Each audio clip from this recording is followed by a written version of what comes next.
A face mask, right? It helps prevent the spread of COVID-19, and it really has become a part of our daily routine. You always have one in your bag. So there are appropriate times to take off your mask.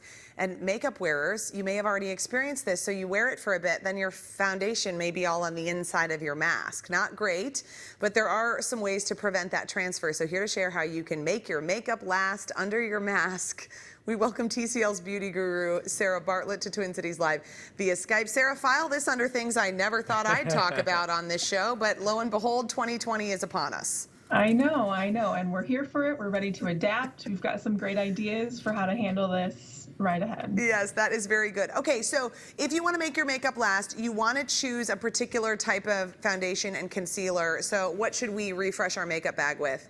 Yeah, so I'll say this right off the bat. If you're used to a glowy, hydrated foundation routine, this is going to feel very different. This is all about making those products last. So a lot of us choose an oil-based, creamy formula like a tinted moisturizer, but you're going to want to go for a water-based foundation because it's thinner and it won't slide around and it'll just lay and stick on your face better than a creamy formula will. So you like this one from MAC, the Studio Water Weight Foundation, and I mean, they're kind of like the OGs of makeup that won't go anywhere.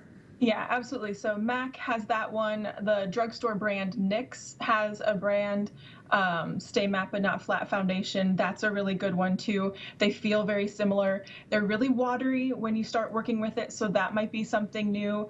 Just put the bare minimum that you need, you know, around your nose or around your chin, any of your red areas, blemishes. Use the least amount of product that you can to cover everything up, and that will probably feel a lot better than going in with kind of a full coverage. The full face, yeah. Okay. Yeah, I can see how that could be a problem. I mean, we have to wear some makeup, the guys here at work, and it's a real thing. It is a real thing to get used to. The mask, yeah. So what about the powder then that you recommend? Because a lot of people like to set with a powder, but that can also kind of like layer on more color that can then transfer to the mask. Yeah, absolutely. So you've got your water-based foundation on, then you're going to go in with a very light dusting of a translucent powder. So a powder without any color on it. It will add lasting power.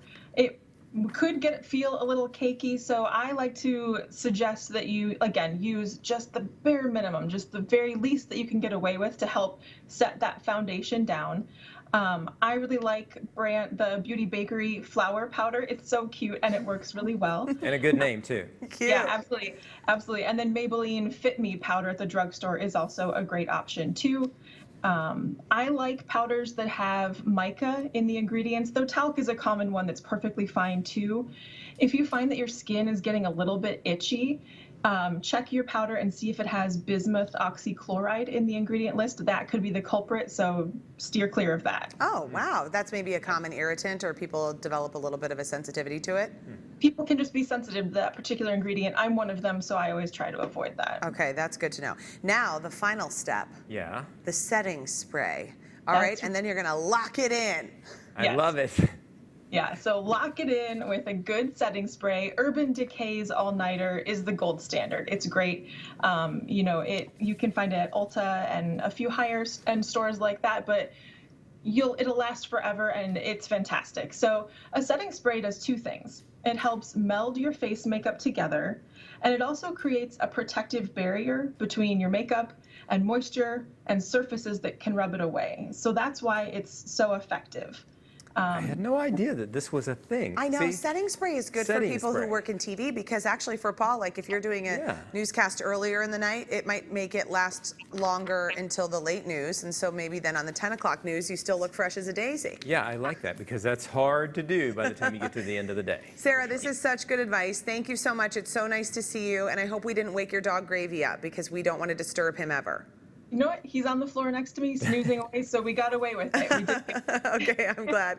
Good to see you. So we posted a link to the products that Sara recommends and her blog on our website, twincitieslive.com. She's great to follow. I love it when Sara will post the empty containers, like things she's used up. Oh, yeah. And then she'll tell you if she would buy it again or not. It's a good idea. It's a really fun feature on her Instagram. It's a good idea, because masks are everywhere. I'm like, I walked in with my mask Look today. at you. So, you know, I just have them with me. Did you just keep it in your pocket? So they're with, like, I shove them in my pocket, and I'm like, my mask. There you go. That's how it goes. Hey, listen, we've got lots more ahead still to come. Cool and refreshing.